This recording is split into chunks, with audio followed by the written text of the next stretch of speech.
उसके बाद वो डिस्कनेक्ट हो गया। So just watch the previous live first, मतलब जो सेकेंड लाइव है, watch it first and then watch this part. So I was discussing about why working in a small team, working in a weak team, working in a weak group, small group is really important. So I was in my journey, I was on in my university, in my campus. So finally I joined the admission cell, whatever I was kind of ordered ki admission cell mein rehna hai. So I used to work with two big people, मतलब जो दो बड़े लोग, मतलब किस तरह से दो दिग्गज बोलूंगा. सो वाईके सिंह सर थे और सोनिका मैम थे. So I used to work with them और I was really young, they were mature. और YK sir civil engineering department से थे. He had a lot of knowledge and he used to teach me a lot. मतलब उन्होंने जितना सिखाया है, जितना मैंने उनके साथ सीखा है, it was immense. Sonika ma'am थे, उनकी personality, it was on different level. She used to convince anyone for anything. मतलब उनकी खुद की पर्सनैलिटी ऐसी थी कि अपनी पर्सनैलिटी से ही उनको सेल करने की जरूरत ही नहीं होती थी. तो अगर उनके पास कोई लीड आती थी, कोई बच्चा उनसे मिल लेता था एमबीए से रिलेटेड, तो एमबीए में admission almost it was sure. तो उनकी खुद की पर्सनैलिटी ऐसी थी. तो एमबीए डिपार्टमेंट के अंदर कुछ भी रहा हो, लेकिन जब उनसे बात कर लेता था कोई, तो it was like fully convince. So convincing power या पर्सनैलिटी में जो अट्रैक्शन वाली चीज होती है, so I learn from them. उनकी मतलब अलग ही लेवल पे both of them were there. Principal sir थे मनप्रीत सर, उनके साथ मैं अभी भी कनेक्टेड हूँ. मैं जब मेंटरशिप वाला अपना पार्ट डिस्कस करूंगा, तो उस टाइम पे मैं मनप्रीत सर के बारे में बहुत डिटेल में बात करूंगा. तो मनप्रीत सर से इतना सीखा, he was workaholic like anything. मतलब मैंने उनसे ज्यादा काम करते हुए किसी को नहीं देखा. सो अगर किसी को कुछ नया स्टार्ट करना है, कुछ कंप्लीटली शिफ्ट करना है अपने आप को एक चीज से दूसरी चीज के अंदर, आई सो हिम लाइक दैट. मतलब ही वाज ए प्रोफेसर से वो he became head of department से ही बिकेम डायरेक्टर से he became IT software engineer, IT project manager. So after 14 years of long career, उसके बाद वो आईटी सॉफ्टवेयर इंजीनियर बन गए. सो he is that kind of personality. उनके बारे में अलग से डिस्कस करूंगा. So there were a few people जिनसे बहुत ज्यादा सीखा उस टाइम पे. और क्योंकि because I was junior, तो उनके लिए, and I was junior first of all, and I knew computer, I was fast in working, and मेरे बड़े direct opinions या मेरे, and I was junior first of all, and I knew computer, I was fast in working, and मेरे बड़े direct opinions या मेरे पास opinion रहते थे कि ये सही है, गलत है, सही है, गलत है, वो डिसाइड करते थे. लेकिन मेरे पास ओपिनियन रहते थे, मेरे पास आइडियाज रहते थे, ओपिनियंस रहते थे कि ऐसा नहीं तो ऐसा, कम से कम इनपुट्स रहती थी मेरी तरफ से. So they used to like me for those things and for my working style which was aggressive, really aggressive. और जिसके अंदर मतलब कुछ डिलीवर करना है तो करना है, काम दे दिया तो होगा. And I try to find this in my staff as well, in my people as well, कि काम दे दिया तो होगा. Is there anyone कि काम दे दिया तो होगा, कैसे भी होगा, we don't know कि कैसे होगा, लेकिन होगा. तो ऐसे लोग चाहिए होते हैं टीम में. So I used to be like that कि काम दे दिया और मैंने यस कर दिया, और मैं ऑलमोस्ट हर चीज को यस कर देता था. हाँ, कल आना है आ जाएगा, आ जाएंगे. सैटरडे संडे आना है आ जाएगा, आ जाएंगे, कोई बात नहीं. ये वाला काम करना है, हो जाएगा, हो जाएगा. ये लिस्ट है, इस लिस्ट में से ये वाले सॉर्ट करने हैं, हो जाएगा, हाँ हो जाएगा. अब उसमें चाहे टेक्निक, कुछ टूल्स लग रहे हैं, टेक्निक लग रही है, कुछ भी लग रहा है, तो we will search it out. ढूंढेंगे, कैसे ढूंढेंगे, we will figure it out. अगर हो सकता है तो ये हो जाएगा. We used to be like that. इसलिए बहुत काम दे देते थे मुझे, काम अब मेरे ऊपर छोड़ देते थे.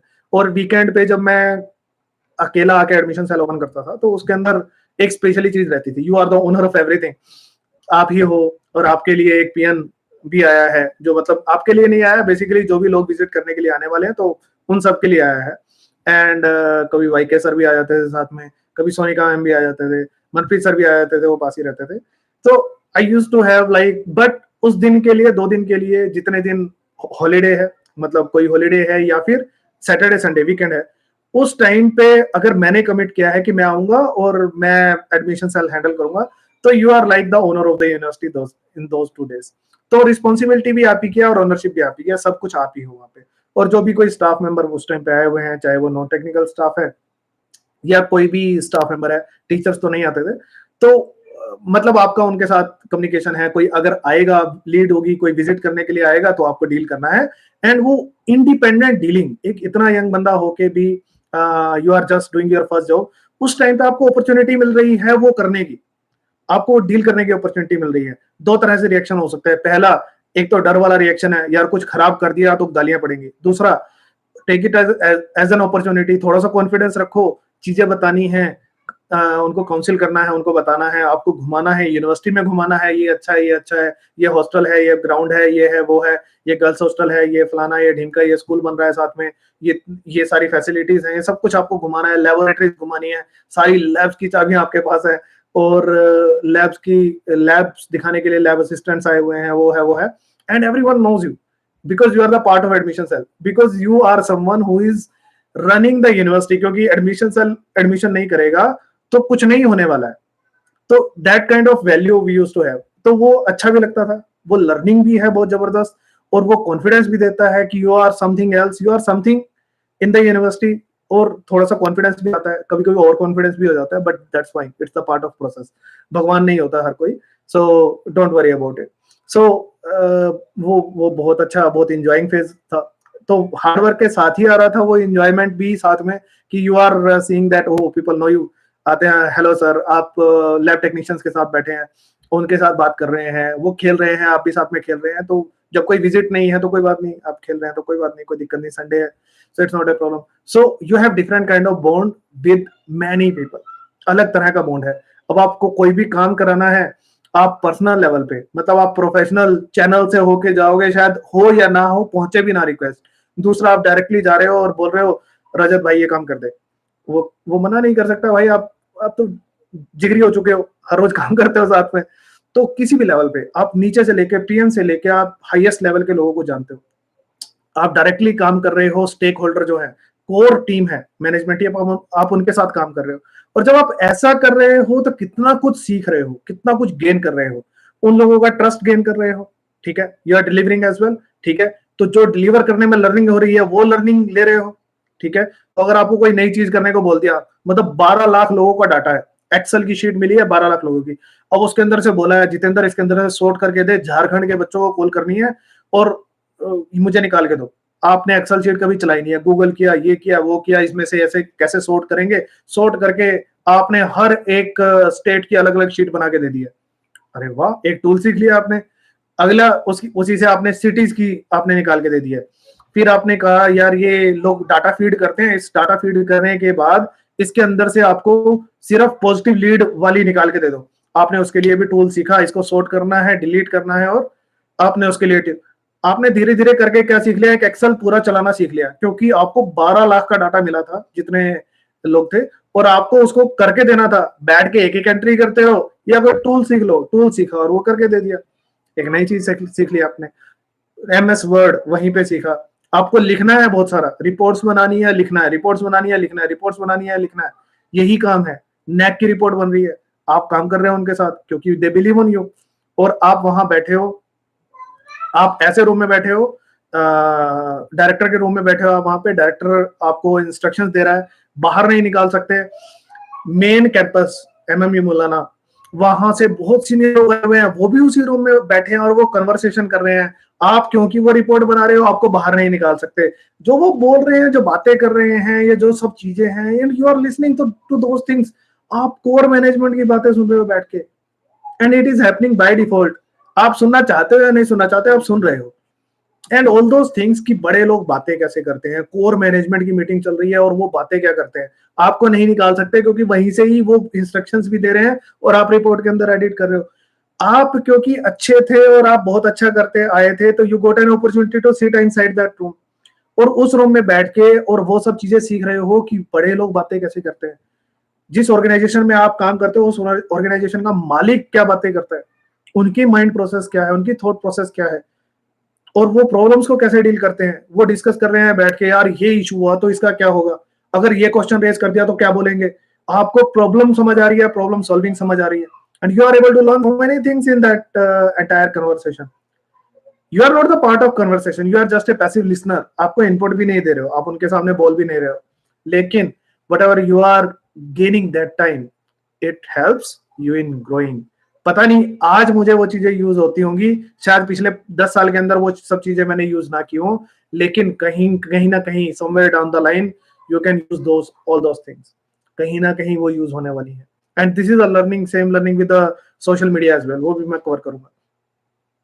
सो by becoming the part of admission team, 6 महीने के लिए आई वाज एंगेज देयर, और 6 महीने के अंदर कितना कुछ लर्न करता है एक बंदे। मैं अपने डिपार्टमेंट में बैठता ही नहीं था, अपने डिपार्टमेंट में ही नहीं बैठता था मैं। I use to sit in admission cell, अलग एक बड़ा रूम था, कॉन्फ्रेंस रूम था, उसी को एडमिशन सेल बनाया हुआ था, and I use to sit for 6 months in that room only. मैं 6 महीने के लिए उस रूम में बैठता था, एंड वही मेरा, वहीं पे ही बैग रखना, वहीं से ही चले जाना। मेरे जो स्टूडेंट्स आते थे या कुछ भी आता था, किसी को प्रॉब्लम होती थी या कोई भी, तो मेरा जो विजिटिंग प्लेस था वही रूम था, और मैं 6 महीने वहीं पे ही मिलता था, और वहीं पे ही लोग मुझसे, या स्टूडेंट्स या किसी ने मुझसे मिलना है तो मैं वहीं पे ही मिलता था। मैं बैग भी वहीं रखता था, और बैग लेके भी वहीं से ही चला जाता था, मैं अपने डिपार्टमेंट तक में नहीं जाता था। सो इसमें कुछ गुड और बैड नहीं है, बट जितनी जो जरूरत थी उस टाइम पे वही करना है आपको, and I used to do like that. इसके अलावा जैसे पहले वाले डायरेक्टर थे, उनका सीन अलग था, मैंने बताया कि चापलूसों वाली टीम इकट्ठी करके रखते थे, वो अलग सीन था। उसके अलावा जो बाद में, उसके बाद जो डायरेक्टर सर आए, मनप्रीत सर, जिनका मैंने जिक्र किया, उनका वर्किंग स्टाइल बिल्कुल अलग था, उनको चापलूसों से कोई मतलब नहीं था। ही यूज्ड टू मतलब उनको एमएमयू के अंदर पॉलिटिक्स ब्रेकर माना जाता था, तो वो सब समझते थे, और समझने के बाद ओपिनियन बनाते थे, सब कुछ करते थे, और उसके बाद फाइनली अगर कहीं पॉलिटिक्स है तो he used to break that politics. तो वो ऐसे वाला काम किया करते थे शुरू से, तो उनको बड़ा मतलब उनके लिए बहुत रिस्पेक्ट है मेरे लिए, मेरे मेरे मन में। तो पहले मैं उनके अंडर एज ए स्टूडेंट रहा हूँ, उन्होंने कभी पढ़ाया नहीं था मुझे, लेकिन उनके डिपार्टमेंट में था मैं, लेकिन उनसे कभी पढ़ा नहीं। बाद में ही बिकेम माय डायरेक्टर, तो उसके बाद थोड़ा बहुत, मतलब थोड़ा बहुत लिंक था, मेरा कभी इंटरेक्शन नहीं हुआ था, but due to my work उनके मैं काफी क्लोज हो गया, एंड इतना हेल्प हुआ उससे मुझे, हेल्प मतलब कि इतना मैंने काम किया उनके साथ, इतनी ज्यादा लर्निंग हुई जिसकी कोई लिमिट नहीं थी। तो उनके साथ उन्होंने एक नई चीज, नेक की इंस्पेक्शन होनी थी। नेक की इंस्पेक्शन के लिए एक पॉइंट होते हैं कि आपने कॉन्फ्रेंस कुछ कराई है या नहीं कराई। मैंने कभी कोई कॉन्फ्रेंस वगैरह ऐसा कुछ करवाया नहीं था, कुछ इवेंट ऑर्गेनाइज भी नहीं कराया था, मैंने घर पे भी नहीं करवाया था ऐसा कुछ। घर पे भी अगर कोई इवेंट होता था, वो ऑर्गेनाइज करने की रिस्पॉन्सिबिलिटी मेरे छोटे भाई की होती थी, अभी भी उसी की है, तो मेरा उसमें कभी कुछ रोल रहा नहीं। सो मेरी मैरिज की ऑर्गेनाइजेशन या सब कुछ वो भी मेरे छोटे भाई ने की थी, उसमें भी मेरा कोई हाथ पैर कुछ नहीं था, मैंने ना ही उसके लिए कोई टाइम दिया था। तो उन्होंने कहा कि कॉन्फ्रेंस करानी है, ही कॉल्ड मी, कॉन्फ्रेंस करानी है, एंड कंप्यूटर वाले, मतलब एक तो मैं कंप्यूटर में, and I used to work good as well, तो फिर he called me and he asked me कि कॉन्फ्रेंस करानी है, एंड आई वाज लाइक हाँ करवा देंगे, मुझे नहीं पता कैसे करवाएंगे बट करवा देंगे, कोई बात नहीं। उसके लिए आपको क्या क्या करना होता है, वेबसाइट बनानी है, उसको पढ़ने का कोई शौक नहीं होता था उसको, बस बाहर के काम करा लो, वेबसाइट बनवा लो, ये बनवा लो, ग्राफिक्स बनवा लो फोटोशॉप के अंदर ही बस। हमने फ्री में, पैसे नहीं थे, हमने फ्री में होस्टिंग कहीं से, उसके फ्रेंड ने अनलिमिटेड वेबसाइट होस्ट करने की होस्टिंग ली हुई थी, and he got the hosting from there, और होस्टिंग मिल गई फ्री में, और बाकी डोमेन लिया हमने 110-20 रुपए में शायद, अब तो अपनी वो डोमेन चल भी रहा है नहीं चल रहा, और उसके बाद हमने वेबसाइट वर्डप्रेस सीखी, उसने वर्डप्रेस का एक पूरा एक बना हुआ ही था, जो भी था उसने अपलोड कर दिया, एंड वेबसाइट स्टार्ट हो गई, वेबसाइट चलने लगी। एंड अब क्या करना है, उसके अंदर कंटेंट चेंज करना है, तो कंटेंट हम धीरे धीरे करके कॉपी पेस्ट, कुछ मनप्रीत सर से पूछ रहे हैं, कुछ इससे पूछ रहे हैं, कुछ उससे यहाँ से पूछ के, एंड आई यूज्ड टू, एक बार जब वो चलने लगे, स्ट्रक्चर बन गया उसका, तो मैं खुद ही उसके अंदर चेंजेस करता रहता था, फिर मैं अंकित से कुछ नहीं पूछता था, तो वहां से वेबसाइट को एडिट करना सीख लिया। एक बार बस ओपन की हुई है एक सिस्टम के अंदर, एंड बस जाना है, देखना है ये वर्ड कहाँ लिखे हुए हैं, वो सर्च करना है, कंट्रोल F, ये वर्ड ढूंढा, वो वाला पेज ढूंढा, वर्ड ढूंढा, और वर्ड्स ढूंढ के अच्छा इसको ये चेंज करेंगे, सेव किया तो वहां चेंज हो गए, तो बहुत बढ़िया चीज है। तो कभी वेबसाइट, लेकिन फर्स्ट एक्सपीरियंस जहाँ पे एक वेबसाइट होस्ट करती थी हमने, और अंकित ने होस्ट की थी। उसके बाद एडिटिंग वाला काम, जितनी नई नई चीजें डालनी है, मॉड्यूल डालने हैं, ये करना है वो करना है, मतलब उसके रियल कंटेंट जो पहले डाला हुआ था, डमी कंटेंट था, उससे उसको पूरी वेबसाइट में जो कन्वर्ट किया, I used to do it, और मुझे बड़ा मजा आ रहा था उसके अंदर, वो बन गई। उसके बाद जी ईमेल आईडीज लानी है, ईमेल आईडीज लाके उनको मेल बनानी है, हमें मेल का पूरा वो बनाना है, तो मेल का वो पूरा स्ट्रक्चर कैसे बनेगा, मेल्स कैसे करेंगे, वो देखा, वो ढूंढा। अब वो मेल्स का हम कभी बनाया नहीं है, तो हमने एक टेम्पलेट उठाया, मेल्स का टेम्पलेट उठा के पूरा उसके अंदर, मेल के अंदर डाला, टेम्पलेट को फिक्स किया हमने। पूरा एक पंपलेट टाइप था जो हमने वो बनाया, और मैंने उसको कई साल यूज किया, हमेशा हमने वही वाला पंपलेट यूज किया। वो हमने पहली बार अंकित ने बनाया था, वो पास हुआ, उसकी हार्ड कॉपीज भी प्रिंट हुई, और उसकी सॉफ्ट कॉपीज भी थी। सॉफ्ट कॉपीज हम मेल्स के साथ भेजते थे। अब मेल के अंदर टेम्पलेट डाल दिया आपने, टेम्पलेट डालने के बाद अब ईमेल आईडी, मेल भेजेगा तो ईमेल आईडी चाहिए। इंडिया की जितने आईआईटीज और एनआईटीज की ईमेल आईडीज है आज भी मेरे पास है, जितने एनआईटी और आईआईटी।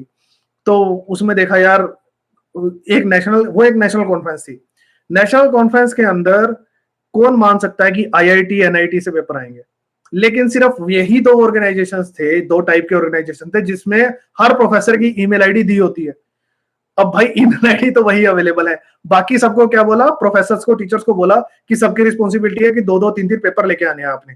तो प्रोफेसर हैं, सबको बोला कि आप 40-50 प्रोफेसर हो, आप सबको अपने 40-40 कम से कम एक पेपर तो आपने मंगवाना ही है, अपना भी डालो और बाहर से मंगवाओ, क्योंकि पेपर तो चाहिए, नेशनल कॉन्फ्रेंस कराई है आपने और वो पब्लिश भी होने हैं। तो पहले हमने सोचा था कि पता नहीं कितने पेपर आएंगे, हम सिर्फ एक ही कॉन्फ्रेंस की वो बनाएंगे। Slowly we got to know और वी कुड अंडरस्टैंड कि एक नहीं, अलग अलग बनाई जा सकती हैं, और हमारे पास इनफ पेपर आ गए हैं। और slowly we got to know कि भाई साहब एक से भी काम नहीं चलेगा, हमारे पास इतने पेपर आ गए हैं, और इट वाज ए ट्रेंड, इतने पेपर आ गए हैं कि एक ही है, बस एक कॉन्फ्रेंस की प्रोसीडिंग बन जाए, दैट शुड बी इनफ। और कहा हमें ऐसा हुआ हमारे साथ कि आईआईटी से, एनआईटी से पेपर आए हमारे पास, बड़े बड़े ऑर्गेनाइजेशन से पेपर आए हमारे पास, क्योंकि मेल डाला, उनको अप्रोच किया, आएंगे नहीं आएंगे हमें नहीं पता था। तो दैट वाज ए लर्निंग। और वो ईमेल आईडी निकालने के लिए, ईमेल आईडी कैसे निकालें, तो एक छोटा सा टूल देखा, how to get all the email IDs from a website. तो सर्च किया, टूल मिल गया, एक टूल को गूगल क्रोम में इंस्टॉल किया साथ में, और वो जितनी उसमें होती थी ना सबको दे देता था। हमने कॉपी करनी, वहां से वो सारी ईमेल आईडी उस पेज की निकाल के दे देता था, हमने कॉपी करनी, पेस्ट करनी, और हमारे पास लिस्ट बन गई। हमारे पास शायद 5-6 हजार ईमेल आईडीज तो आईआईटीज एनआईटीज की हो गई थी। उसके बाद बाकी जो लोकल, जहां जितनी वेबसाइट थी, हमने एक पूरी टीम बिठाई 10 लोगों की, जितने कॉलेज है हरियाणा के, सारी वेबसाइट पे जाओ, ईमेल आईडीज निकालो, जितनी जहां भी है। हार्ड कॉपीज पैम्फलेट तो जो थे, हमने सब यूनिवर्सिटीज के अंदर पोस्ट किए, डायरेक्टर्स को, और जो भी हमें एड्रेस मिलता था हमने सब जगह पे भेजे। बहुत जगह से पेपर आए, नेशनल कॉन्फ्रेंस थी, लोगों को भी होता है कि हमें पेपर पब्लिश करना है, चल नेशनल कॉन्फ्रेंस में हो जाएगा इस बहाने से। नेशनल कॉन्फ्रेंस के अंदर आईआईटीज एनआईटीज के पेपर थे, फॉरेन से भी पेपर आए जो हमें रिजेक्ट करना पड़े because it was a national conference. And finally फिर कईयों को हमने बोला कि आप इंडिया से किसी का नाम डाल दो, and that it will become the part of national conference. तो हमने वो भी किया। सो एक नेशनल कॉन्फ्रेंस में, मतलब ये एज्यूम ना करते हुए कि नेशनल कॉन्फ्रेंस है, वो भी एक नई यूनिवर्सिटी के अंदर जो पहली बार करवा रही है, उसके अंदर ऐसा कुछ हो सकता है, किसी ने इमेजिन नहीं किया था। पैसे नहीं थे, मैनेजमेंट से कुछ नहीं आया था, शायद 1-1.5 लाख रुपए कुछ ऐसा ग्रांट हुआ था। तो उसके अंदर हर छोटी छोटी चीज बिना रिसोर्सिस के काम करना वहीं पे सीखा, इस कॉन्फ्रेंस के अंदर सीखा। तो बिना रिसोर्सिस के काम कैसे करते हैं, बिना रिसोर्सिस मतलब पैसे तो है ही नहीं, पैसे बहुत कम मिले हैं, वो भी कम मिलेंगे जब बाद में हमें दो रिसोर्स थे। एक तो लाला जी से पैसे मिलने वाले हैं, ऊपर से पैसे आएंगे 1-1.5 लाख रुपए, शायद कुछ ऐसा ग्रांट हुआ था। एंड दूसरा, उसके बाद आपको जो आपने फीस रखी है, हमने फीस बहुत मिनिमम फीस रखी थी, 1,000 रुपए पेपर की फीस थी, 1,000-1,200 रुपए, बस इतना ही फीस थी हमारी टोटल। 500 रुपए अटेंडी की फीस थी, 800-1,000 रुपए कुछ ऐसी फीस थी पेपर पब्लिकेशन की, 1,200 रुपए कुछ ऐसा था। मतलब 1,000 रुपए वहां से आने थे, 1,00,000 रुपए शायद हमें मैनेजमेंट से मिलने वाले थे, तो इतने ही पैसे थे। उसके बाद जो गिफ्ट देते हैं, वो गिफ्ट जो जनरेट बनाने हैं, अब वो कोई 500 रुपए लगाता है, कोई कितने रुपए लगाता है, हमें नहीं पता भाई, इतने पैसे तो है नहीं, तो इतने लोगों को देने हैं। हमें 100 किट बनानी थी, कि कुछ तो जो की नोट्स आएंगे उनको देने के लिए किट बनानी है, और कुछ जो अटेंडीज आएंगी 60 70 70 पेपर शायद हमने एक्सेप्ट किए थे उनके लिए, और कुछ जो स्पेशल कुछ लोग होंगे तो उनको दे देंगे। तो ऐसा कुछ था। तो 100 किट हमने बनानी, 100 120 किट बनाने के लिए हमें पैसे लगाने थे। तो मेरा एक क्लोज फ्रेंड है, अब उसके लिए भी पैसे बचाने हैं, मतलब कम रिसोर्सेज में काम करना, ये हर ऑर्गेनाइजेशन में रहता है। और ये आप वहीं सीख सकते हैं जहां वीक ऑर्गेनाइजेशन हो, जहां वीक ऑर्गेनाइजेशन हो, बिगिनिंग में हो, जहां पे पैसे होते नहीं भाई साहब, जहां जुगाड़ करना पड़ता है हर चीज का। सो आई वेंट टू अनेजा है, राज अनेजा, तो फ्रेंड है, उसकी बुक्स की शॉप है। तो मैंने कहा भाई वो किट देते हैं, वो बैग होता है जिसके अंदर डॉक्यूमेंट फोल्डर जो होता है। तो उससे मैंने बात की, तो उसको मैंने कहा 100 का ऑर्डर है, बल्क में चाहिए। तो उसने शायद 110 रुपीज के अंदर, पहली कॉन्फ्रेंस में उसने 85 90 रुपीज में दिया था, लास्ट कॉन्फ्रेंस में, तीसरी कॉन्फ्रेंस में उसने 110 रुपए में दिया था भाई। उसको वहां से लिया, एक प्रिंटिंग वाला ढूंढा, उससे प्रिंटिंग कराई वहां पे। प्रिंटिंग कराने के बाद हमने, और वो हमारा टोटल बन गया 120 100 रुपए के अंदर अंदर वो बन गया। अंकित को बोला भाई नोटबुक्स देनी होती है, अंकित की खुद की प्रिंटिंग प्रेस थी, तो उसके अंदर बहुत मिनिमम कॉस्ट के अंदर उसने खुद से ही बहुत प्यारी डायरीज बनाई थी, हर एक के ऊपर लोगो बना हुआ था एमएम यूनिवर्सिटी का, हर एक पेज के ऊपर। तो उसने खुद कटिंग करवाई, उसके ऊपर बोर्ड लगाया, उसको खुद बाइंडिंग कराई उसने, एंड बहुत मिनिमम कॉस्ट के अंदर हमने A4 शीट्स खरीद के उसको दी, उसने वो बाइंडिंग करा के दे दी, बाइंडिंग के पैसे हमने उसको दे दिए, एंड रियली चीप, मतलब इतनी चीप और इतना बढ़िया उसने चीज बना के दी। और अगली बार तो, पहली बार उसने जो दी थी उसके पीछे हार्ड बाउंड था, मतलब वो स्टेपल वाला था, वो फट जाते थे पेजेस। और अगली बार जो थी उसने स्पाइरल वाली दी थी, तो वो और भी बहुत प्यारी चीज बना के दी, मतलब बहुत ही प्यारी डायरी उसने बना के दी, जो बहुत ही कम कॉस्ट के अंदर थी। आप बाजार में वही चीज लेने के लिए जाओ तो शायद डबल कॉस्ट में पड़ती। तो क्योंकि रिसोर्सेज कम थे, तो आपको फिगर करना है, you need to figure out the resources, चाहे वो ह्यूमन रिसोर्सेज हैं, चाहे वो फाइनेंशियल रिसोर्सेज हैं, कि ये कैसे जुगाड़ होगा, जुगाड़ से कैसे चलेगा मिनिमम कॉस्ट के अंदर। ये कब सीखोगे? ये तभी सीखोगे। तो इतने लाख 1.5 लाख के अंदर ऐसी कॉन्फ्रेंस कराना, प्लस एंटायर स्टाफ, लास्ट के 2 दिन के अंदर हमने अपना काम कर दिया था। हमने IJERA करके शायद कोई जर्नल था, उनसे प्रिंटिंग, उनको हमने काफी पैसे दिए, जितने उनको पैसे, मतलब जितने हमें कॉन्फ्रेंस से आए थे उसके आधे पैसे शायद हमने उनको दिए थे जर्नल को प्रिंट करने के लिए। तो प्रिंटिंग हार्ड कॉपीज भी उन्हीं को देनी थी प्रिंट करा के, प्लस उनको पब्लिश भी करने थे अपने वहां पे। तो उनके साथ हमने कॉन्ट्रैक्ट किया, और जर्नल भी नया सही था, बट पीपल आर फाइन कि कहीं पर मर्जी पब्लिश हो रहा है, तो ज्यादा दे वर नॉट इन टेंशन। तो लो ग्रेड का वो था, जर्नल था, बट दैट वाज फाइन, मतलब लोगों के लिए वो सफिशिएंट था, इससे ज्यादा हम अफोर्ड भी नहीं कर सकते थे। तो वहां पे वो पब्लिश हुआ। तो जिस टाइम पे वो पब्लिश कर रहे हैं, वो मतलब मैं एक एक जर्नल पूरा ऊपर से नीचे तक एडिट करके, चेक करके, पूरी एक फाइल बना के उनको सेंड कर रहा हूँ, PDF बाय PDF, पूरी PDF कंबाइन करके मैं उसको सही एक एक सारा चेक करके सेंड कर रहा हूँ। साथ ही मतलब वो पिछली प्रिंट की है उन्होंने कंप्यूटर साइंस की, मैं सिविल की चेक कर रहा हूँ, सिविल की भेज रहा हूँ। हमने खुद बैठ बैठ के सारे पेपर जो घटिया थे उनको एडिट करके ठीक किया, उसके अंदर कईयों में तो कंटेंट ठीक किया हमने मतलब लोगों के पेपर का कंटेंट ठीक किया, ताकि हमारे जर्नल अच्छे लगे। मतलब हमारी पहली कॉन्फ्रेंस है, दूसरी कॉन्फ्रेंस है, हमारी कॉन्फ्रेंस के अंदर ये पब्लिश होने वाला है, उसको खुद को एडिट किया, खुद से ठीक किया उसको, जो लोग ठीक नहीं कर पा रहे थे, कंटेंट ठीक था, तो हमने उनको ठीक करके फाइनली उनको सेंड किया।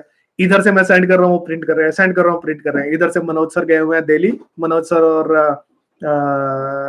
और साथ में शायद राजकुमार सर गए थे, वो दिल्ली गए हुए हैं, उधर प्रिंटिंग चल रही है। इधर से हमारे यहाँ से टीम जा चुकी है, जो वहां से उठाने वाले हैं, फिर वो देने के लिए आए बॉर्डर पे दिल्ली, और फिर लेके आए। मतलब टाइम बिल्कुल ऐसे चल रहा है, नेक टू नेक, फेल होने की कोई गुंजाइश नहीं है, 0% चांस ऑफ फेलिंग, मतलब स्कोप ऑफ फेलिंग। तो ये जब आप ऐसी कंडीशन में होते हो ना, जो जो लर्निंग आप वहां पे होती है, रात को हम 12 बजे बैठे हैं, सुबह 5 बजे डिलीवर होनी है चीज, रात को 12 बजे मैं जर्नल भेज रहा हूँ, वो वहां पे प्रिंट कर रहे हैं, प्रिंट करके उसको बाइंड करने वाले हैं, और 5 बजे वो बॉर्डर पे आके देने वाले हैं वहां पे। सो समझो कैसे चल रहा है, एक भी कुछ फेल होता है और अगले दिन कॉन्फ्रेंस है, आपके पास टाइम नहीं है। So I am sitting here, मैं 2 बजे तक बैठा, 2 बजे तक मैंने सारी कॉपीज 1 बाय 1 चेक करके फाइनल डिलीवर की। 2 बजे से 3 4 बजे तक उन्होंने प्रिंट की, बाइंड की, और वो गिली बाइंडिंग जैसे थी, और उन्होंने बाइंड करके ही give it to Manoj sir, और मनोज सर लेके सुबह यहाँ पहुंच रहे हैं, सुबह सुबह 9 10 बजे यहाँ पहुंचे हैं यूनिवर्सिटी के अंदर, और यूनिवर्सिटी के अंदर सबने चेक किया है, नेक्स्ट डे कॉन्फ्रेंस है, नो स्कोप ऑफ फेल। आप अब नहीं बोल सकते कि हाँ ये गलत हो गया, गलती की कोई गुंजाइश नहीं है। एंड दिस स्कोप ये आपको मिलता है बड़ी ऑर्गेनाइजेशन में जहां फेल हो सकते हो, लेकिन यहाँ पे डिलीवर करना ही सब कुछ है। एंड ये लर्निंग, ये कॉन्फिडेंस और ये एक्यूरेसी, ये टाइमलीनेस, ये कहाँ छोटी ऑर्गेनाइजेशन में ही सीख सकते हो। फेल तो हो सकते हो, फेल हो जाता मैं तो कोई बात नहीं, गलतियां की होंगी हमने भी, फेल हो जाता कोई कुछ कहता नहीं, लेकिन अपने लिए स्कोप क्यों छोड़ना है फेल होने का। और ये जो मजेदार चीज ना, ये मतलब आपको कहीं से नहीं मिलेगी, ये छोटी ऑर्गेनाइजेशन में ही मिलेगी और ये वीक टीम में ही मिलेगी। क्रिकेट में अगर बांग्लादेश वर्सेस ऑस्ट्रेलिया अगर खेल रहे हैं और अगर इन दोनों टीम्स के अंदर अगर बांग्लादेश से आप खेल रहे हो and you are a great player और आपने बांग्लादेश को जिता दिया, भाई आपको जो मिलेगा उसको आप सोच भी नहीं सकते। ऑस्ट्रेलिया में कोई वार्नर सेंचुरी मार जाए कोई नहीं पूछेगा, आपने सेंचुरी मार दी ऑस्ट्रेलिया के खिलाफ, आप अलग ही हो, आप बांग्लादेश में हीरो हो भाई। आप केकेआर के अंदर हो और केकेआर हारते हारते जा रही है, आप आरसीबी के अंदर हो, क्रिकेट के अंदर आरसीबी हारती जा रही है एंड आपने भाई साहब आईपीएल जितवा दिया उनको, कल्ले नहीं जितवा दिया। आप हो भाई एक वीक टीम के अंदर अगर कुछ स्पेशल करते हो तो वो अलग ही चमकता है। And this is highly highly important, बहुत ज्यादा इंपॉर्टेंट है। इसीलिए छोटी टीम के अंदर काम करना, वहां लूज करने को कुछ नहीं होता, हारने को कुछ नहीं होता, एंड जीतने के लिए पूरी दुनिया होती है। इसीलिए कभी भी वीक टीम में काम करने या फिर छोटी टीम में काम करने से कभी डरना मत। अंदर से कुछ मर्जी फीलिंग आ रही हो, जंप ऑन इट। कभी भी मिलती है ऐसा कुछ टीम तो जंप कर जाओ, ले लो वो अपॉर्चुनिटी, कभी छोड़ो मत, गलती से भी ऐसी अपॉर्चुनिटी मत छोड़ो।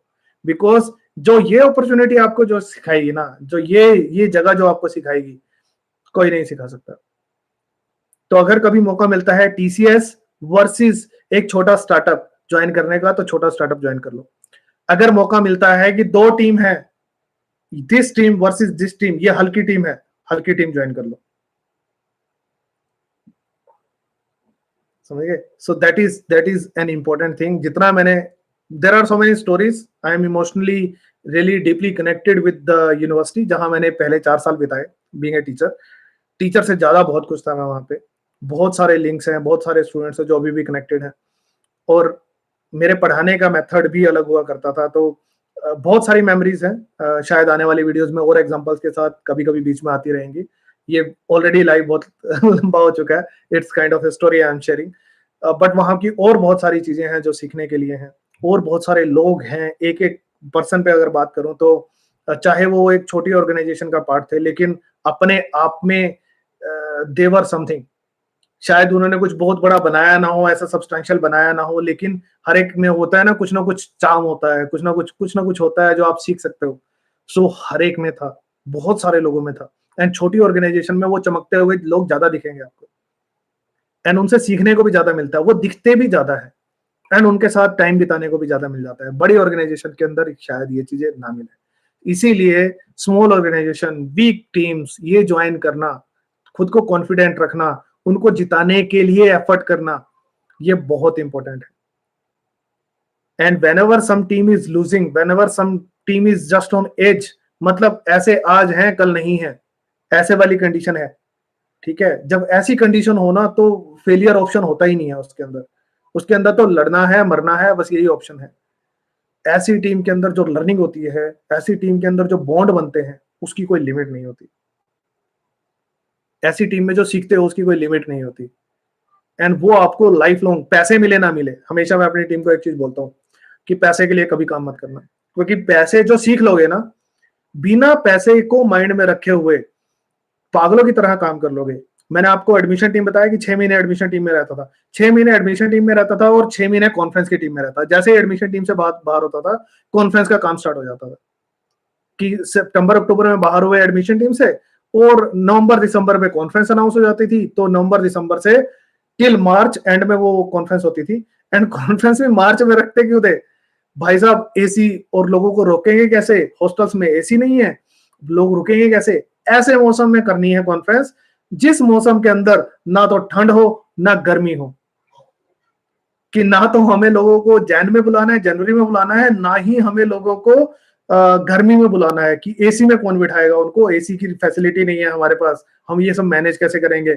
ना ही हमें ठंड में बिठाना है, बुलाना है कि अब हीटर्स कैसे मैनेज करेंगे और लोग आएंगे भी या नहीं आएंगे। तो सी दिस थिंग कि आपके पास पता है कि आपके पास एसी जैसे रिसोर्सेज नहीं है उस टाइम पे, वो उस चीज की सपोर्ट नहीं मिलेगी आपके हॉस्टल्स के अंदर। अगर आप सब लोगों को वहीं रोकोगे, जो लोग आएंगे 1-2 दिन के लिए रुकेंगे, उन लोगों को रोकने के लिए हॉस्टल फैसिलिटी है आपके पास जो सबसे सस्ती है, आप होटल में नहीं रोक सकते उनको। हॉस्टल के अंदर एसी नहीं लगे हुए हैं तो लोग रुकेंगे कैसे, परेशान हो जाएंगे। तो देखो रिसोर्सेज कम है तो दिमाग कैसे चलता है। मनप्रीत सर ने कहा कि मार्च में कराएंगे। मार्च में ना तो ठंड होती है ना गर्मी होती है, उस टाइम पे ना एसी चाहिए और ना हीटर चाहिए, कुछ नहीं चाहिए। दैट वाज मतलब देखो काम कैसे, दिमाग कैसे काम करता है कि आप किस किस तरह से जाके सोचते हो, शुरू से लास्ट तक सोचते हो। अगर यही चीज पहली बार नहीं सोची होती और यही चीज तब सोची होती जब लोग आगे होते और तब देख रहे हैं कि इनके लिए हीटर कैसे मैनेज करें और एसी कैसे मैनेज करें, अगर तब ये सब चीजें सोच रहे होते तो कितना बड़ा ब्लंडर होता। तो स्ट्रेटेजीज बनानी, आने वाले प्रॉब्लम्स को भाप लेना और उसके हिसाब से अपने आप को रेडी करना, उसे उसके हिसाब से डिसीजंस लेना, दैट वाज मतलब ये मास्टर मूव। आईआईटीज को इनविटेशंस भेजना, वहां से पेपर मंगाना, that was a master move. IIT से पेपर आ गए तो बाकी कहते हैं अरे आईआईटी वाले पेपर आए हुए हैं, कितनी जबरदस्त कॉन्फ्रेंस है।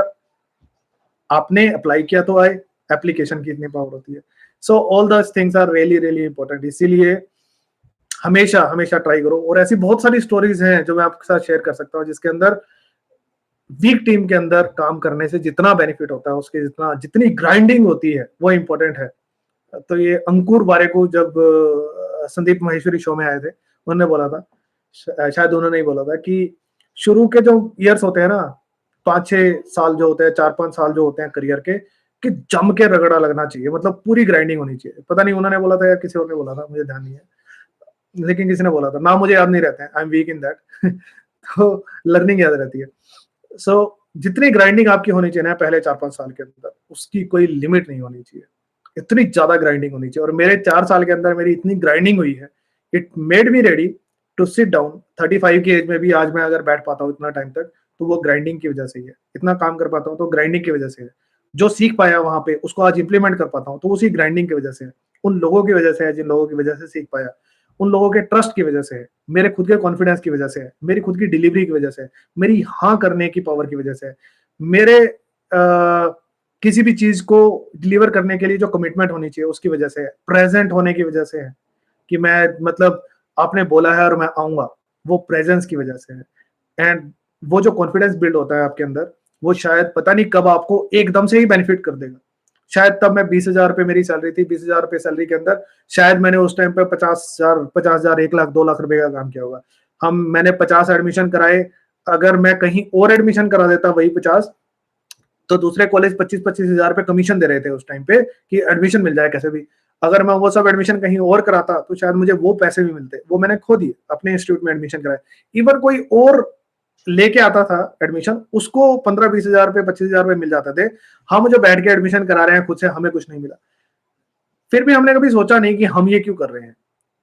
वो लर्निंग जो है आज की डेट में, अगर उसको if I am going to connect the dots, अगर मैं वापस जाके डॉट्स कनेक्ट करने की कोशिश करूंगा, तो अगर वो लर्निंग नहीं होती तो आज की डेट में जो भी कर रहा हूँ वो भी नहीं होती। तो अगर मैं पैसे देख के काम करना बंद कर देता, कितने पैसे मिल रहे हैं, इतने पैसे में तो इतना ही काम करूंगा, तो शायद आज जो कमा रहा हूँ, आज जो काम कर रहा हूँ, शायद ये डिलीवर ही नहीं कर पाता, शायद ये काम ही नहीं कर पाता।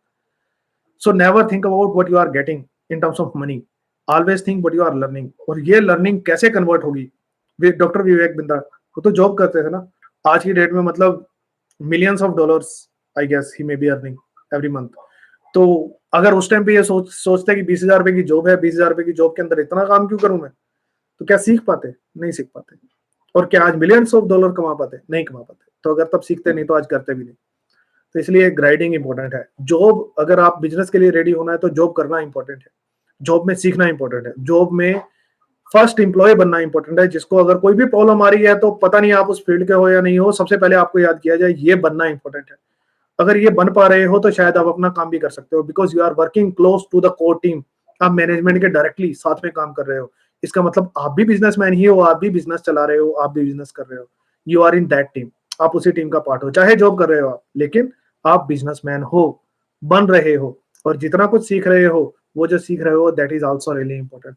और अगर वो सही से सीख लिया, उस टाइम पे सही से सीख लिया, कभी भी जब अपॉर्चुनिटी आएगी यू विल बिकम बिजनेसमैन, अपना बिजनेस एस्टेब्लिश कर लोगे। तो बहुत सारी चीजें सीखोगे अलग अलग अलग अलग जगह पे, और सारी चीजें कंबाइन होके it will become an entity, और वो एंटिटी ही एक बिजनेस बनाएगी। वो आपका दिमाग ही एक बिजनेस बनाएगा, वही एक एंटिटी बिजनेस चलाएगी। क्योंकि अपॉर्चुनिटी जब आती है और आप रेडी नहीं हो, और रेडी क्यों नहीं होते, रेडी इसलिए नहीं होते कि आपकी पहले जो ग्राइंडिंग होनी थी वो हुई नहीं है, आपने अपने आप को रेडी नहीं किया, और जब आपने रेडी नहीं किया, अपॉर्चुनिटी आएगी चली जाएगी, आपको कॉन्फिडेंस ही नहीं आएगा ये करूं क्या। वो कॉन्फिडेंस ही तभी आता है जब आप रेडी होते हो, जब इंटरनली फीलिंग आने लग जाती है I am ready for it. ठीक है, वो कौन सी मूवी है, KGF, ऐलान कर दो मैं तैयार हूं, वैसे वाला। तो when he felt कि आई एम रेडी, अब ऐलान कर दो, अब आर पार की लड़ाई करने वाले हैं। ठीक है, तो अंदर से ही पता चल जाता है, खुद को गट फीलिंग आ जाती है कि I am ready for this thing, I am ready for this job, I am ready for this assignment, I am ready for this business. ये करूंगा तो मैं फोड़ दूंगा, एंड बाकी कोई कुछ भी कहता रहे कोई फर्क नहीं पड़ता। आपको खुद को फीलिंग है कि आप फोड़ दोगे तो आप कर जाओगे। उसके बाद कंसिस्टेंसी है, बहुत सारी चीजें हैं, प्रॉब्लम जरूर आने वाली हैं, लेकिन पहली बिगिनिंग स्टार्ट अंदर से होना, अंदर से फीलिंग आना, that is the most important feeling. उसी से ही बनने वाला है, उसी से ही बड़ा होने वाला है। Thank you so much. काफी बड़ा हो गया लाइव, सो नेक्स्ट लाइव में कुछ और चीज डिस्कस करेंगे जल्दी। I will discuss my business journey, कि मैं इसमें कैसे आया, तो वो मैं डिस्कस करने वाला हूँ। उसको मैं जरूर अनाउंस करूंगा, ये मैंने अनाउंस नहीं किया है, तो उसको मैं अनाउंस करूंगा, उसका मैं लिंक भी शेयर करूंगा, so that other people can also join. अगर कुछ पर्टिकुलर जानना चाहते हो कि मैंने कैसे उस चीज को हैंडल किया, पता नहीं हैंडल किया भी है या नहीं किया, अभी तक प्रॉब्लम हो सकती है, आप जो पूछ रहे हो 2 साल ही हुए हैं बस, हो सकता है कि अभी भी वो प्रॉब्लम एग्जिस्ट करती हो, तो वो भी बताऊंगा। But if you are watching it, कभी भी आप देखते हो, and if you feel that you are going to you want to know from me कि उसको टेक्निकली कैसे हैंडल किया, so just ping things in the comment. और अगर डायरेक्टली भी मुझे कुछ मैसेज करना है तो find out the immigration guru's, यहाँ में कोई नंबर वगैरह कुछ भी शेयर नहीं कर रहा हूँ, find out the immigration gurus channel, और वहां पे मेरा नंबर हर स्क्रीन पे रहता है, and you can find out my number there, and आप डायरेक्टली भी मुझे कॉन्टैक्ट कर सकते हो for immigration, Canadian immigration for sure, that is the business I do. और अगर इससे रिलेटेड बिजनेस में कुछ प्रॉब्लम को कैसे सॉल्व किया, या कैसे सॉल्व करने की ट्राई कर रहे हैं, या what do you think about it, so you can ask those things in comments, या डायरेक्ट मैसेज करके भी पूछ सकते हो। Thank you so much for watching this live till the end. जिसने भी देखा है, I don't know how many are going to watch, but जिसने भी देखा है, thank you so much, and you can share it if you feel that there is any value in it. Thank you so much.